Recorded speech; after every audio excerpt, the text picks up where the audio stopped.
But good afternoon, and thank you so much for being here. Glad to be joined by our Secretary of Human Services, Christy Putnam, and our State Medicaid Director, Janet Mann. I know that they and the entire team over at DHS have worked incredibly hard on what we are going to be announcing today. I also want to recognize the many legislators in the room with us. We know they're extremely busy right now, keeping us very busy, which we're excited for, and glad to have some more activity back in the hallways, but glad that all of you are here, and I think that this will be a great thing for all of us to continue working together on. There have been a lot of questions about our plans for Medicaid, and 2 weeks ago I told several of you to check back in. Well, I hope you will be happy, but the wait is over. My focus since the start of this administration has been to empower people, never trapping them in a life of poverty. We want to give Arkansans a hand up, not a handout, and giving everyone an opportunity to live their best life right here in Arkansas. That's why today I'm announcing that our state will seek a waiver from the Trump administration to let us create a Medicaid work requirement. The requirement is simple. If you want to receive free health care paid for by your fellow taxpayer, able-bodied working-age adults have to work, go to school, volunteer, or be home to take care of their kids. 220,000 able-bodied working-age adults in Arkansas receive free health care, courtesy of the Arkansas taxpayer. It cost us more than $2.2 billion each year and growing. Of those recipients, estimates show that nearly 90,000 have no job. Most Arkansans work hard to pay for their health insurance, but many of these healthy adults don't work at all and receive it for free. That is not how the system should work.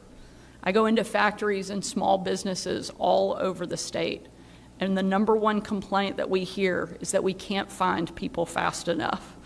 My administration is investing in education and growing our workforce to help address that problem. But as long as we pay for people to sit on the sidelines, we will never reach our full potential. On top of that, work is more than just a steady paycheck.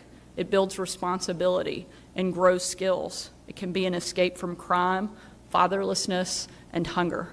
To quote a former Arkansas governor, work requirements give us a chance that we haven't had to break the cycle of dependency that has existed for millions and millions of our fellow citizens, exiling them from the world of work. It gives structure, meaning, and dignity to most of our lives. And no, in case you're wondering, that's not my dad, it's actually Bill Clinton. We don't see eye to eye on many issues, but on this, we agree. This is not Arkansas's first attempt at a work requirement. We were successfully implementing one under the previous Trump administration before it was held up in court. I'll let Christy and Janet get into some of the specifics, but we are confident that the revised waiver will be approved by CMS and upheld in court, and that we can get to implementing it quickly. And once this work requirement starts, we'll achieve our goal, moving Arkansans off the path of government dependency and onto the path to prosperity. With this announcement this morning, we've also achieved 10 straight months of record jobs number. That goal is within our reach. I was at President Trump's inauguration last week, and he painted a picture of a new kind of America, one where communities are strong, the economy is growing, families support each other, and people are empowered to create their own future. But that can't happen if people are trapped on government dependency. Arkansas will lead the nation in breaking that cycle. I want to thank the team at DHS again for their many long days and nights that they've put into crafting this waiver. And I'll let Christy and Janet come up to say a few words, and then I'll gladly take a few questions. Thank you.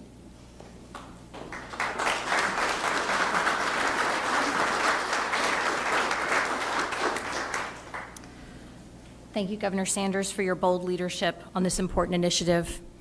The Pathway to Prosperity Amendment has the potential to provide new opportunities for Arkansans across the state, and we're grateful for your vision to make this beneficial approach to Medicaid a reality. Thank you to our many legislative partners who have expressed support of this endeavor. This amendment will position Arkansas to be the first state to implement work requirements, as Governor Sanders said, for enrollees ages 19 to 64, who are eligible through the Medicaid Adult Expansion Eligibility Group. At its core, Pathway to Prosperity is about helping Arkansans learn about new opportunities, seek new skills, pursue new careers, and not just work jobs without focusing on their futures. The goal should be for Medicaid to be a safety net, and we should routinely see healthy adults moving from government dependence to economic independence, improving their health in the process. It is not punitive. It is about purpose. We also know that poverty is directly linked to poor health outcomes, economic insecurity, and family instability. Employment, then, is vital to a person's long-term health and overall well-being. This is also about finding purpose within one's community. In fact, in order for individuals to be successful, they must not only engage with their community, but the community needs to engage with them. Stronger individuals lead to stronger families, which lead to stronger communities, and ultimately a stronger Arkansas. It's also important to note that there are already work and community engagement requirements in place for our Supplemental Nutrition Assistance Program and our Temporary Assistance to Needy Families Program. This amendment is solidly in line with other work requirements in SNAP and TANF, which continue to provide opportunities for people to find pathways to success. We know this can work for Medicaid as well, and when we provide support to help beneficiaries move off of Medicaid, we are able to devote more of our resources to other Arkansans who truly need them. Next, I'd like to introduce Deputy Secretary for Programs and State Medicaid Director Janet Mann to provide some operational details on how this program will work.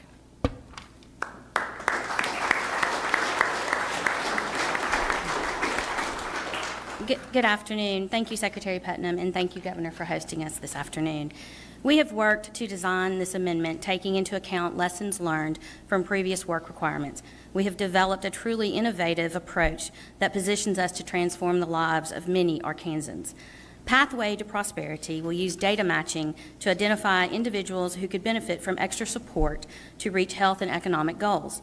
Working-age, non-disabled individuals covered by the qualified health plans on our home will be assessed on track or not on track through data matching and audits of automated activity tracking. For those who are identified as not on track, they will be provided the opportunity to receive focused care coordination services to support health and economic self-sufficiency. The services include the establishment and monitoring of a personal development plan.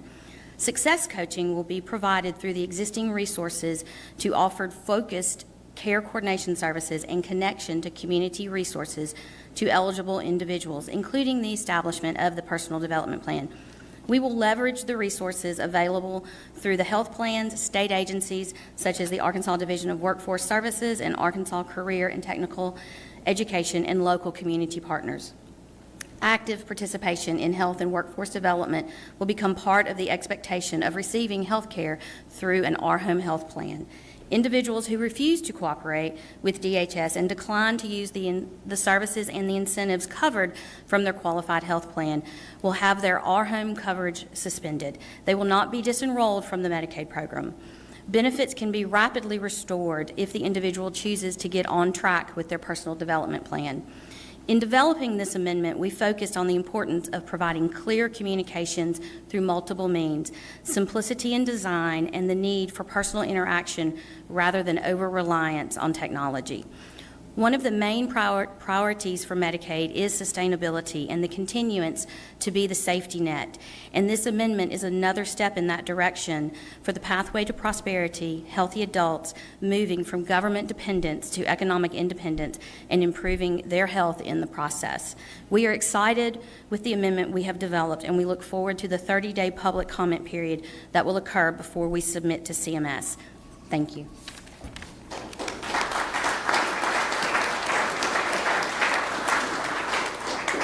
We'll take a couple questions if there are any. Andrew? Governor, what about this do you think makes it more defendable and forth than the previous version? And I wonder if DHS could elaborate a little more on how the success coaches will be chosen, and I guess there's a three-person panel that will review their recommendations. Who is that going to be made up of? It sounds like they're going to have a lot of power on deciding whether or not someone is suspended.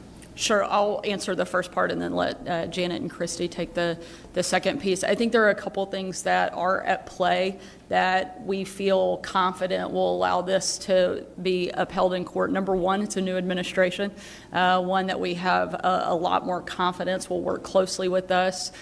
Two, the data matching component of this work requirement waiver request is different than what we've submitted in the past. And three, and I think this is probably the biggest piece, is that we are not permanently removing someone for the roles, but temporarily suspending so that they have the ability to get in compliance and get back on the program if they show that they're in compliance. And I think that's probably one of the biggest and key differences from previous requests. And I'll let Christy and Janet answer the second part of your question.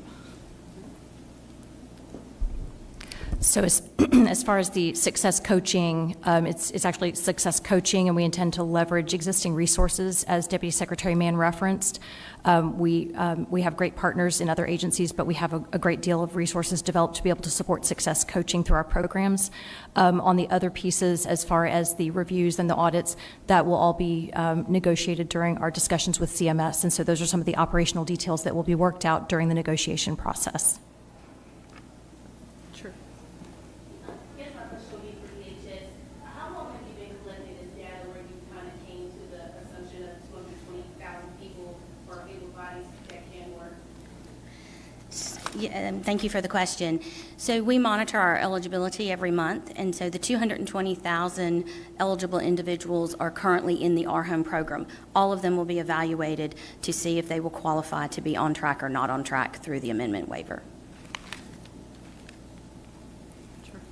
Will there be any sort of leeway or exception or assistance for folks in rural areas where there's not a big, job market and you don't have the resources to get to a bigger city for job market? Certainly, one of the goals that we have in this administration is to make sure there's opportunity no matter where you live in Arkansas, but there are some specific things that are included in exemptions. Volunteer work, which I don't know what kind of community doesn't have that opportunity available, but I would imagine everyone does. Going to school, people who are parents who are staying home with their kids, those are some of the specific exemptions already outlined.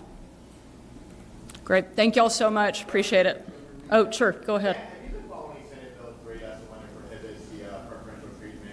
How do you think that would do with the playing field right now looking for jobs in Arkansas? Certainly, we want Arkansas to be in compliance with federal law and bring us up to that standard. I'm continuing to review a lot of pieces of legislation, and the specifics of that bill we'll keep looking at. But I think anything that brings Arkansas further into compliance with where federal law and federal statute lands is something that we should be looking at. Governor, the president's freeze on federal spending, we've heard of states where they're not able to access their Medicaid portals. Is that an issue with Arkansas? And also, what impact are you seeing for other programs? How is the state going to deal with this? They're going to continue to send out specific guidance and feel confident that we'll continue to work with the Trump administration as well as our federal delegation. I think the bigger picture and where the president is spot on is the fact that the U.S. has a $36 trillion deficit, and we cannot continue to waste money. And I think he's right to take a step back, look at every program, and make sure that we're spending taxpayer money wisely. I'm not aware of any problems that we have at this point, but I think they've been clear, too, that things that have direct assistance, specifically Medicaid, SNAP, and other programs would be exempt from the freeze. We've received that guidance, and so we don't expect there to be any problems. Governor, has the state been assisting with any ice raids? We have been proactive in letting them know that we support the removal of violent repeat offenders, people who have broken our law. Over the course of the last 2 years, even with the Biden administration's failures in their ability to protect our borders, Arkansas has stepped up. We will continue to do so as we see fit. Thank you all so much. We appreciate it.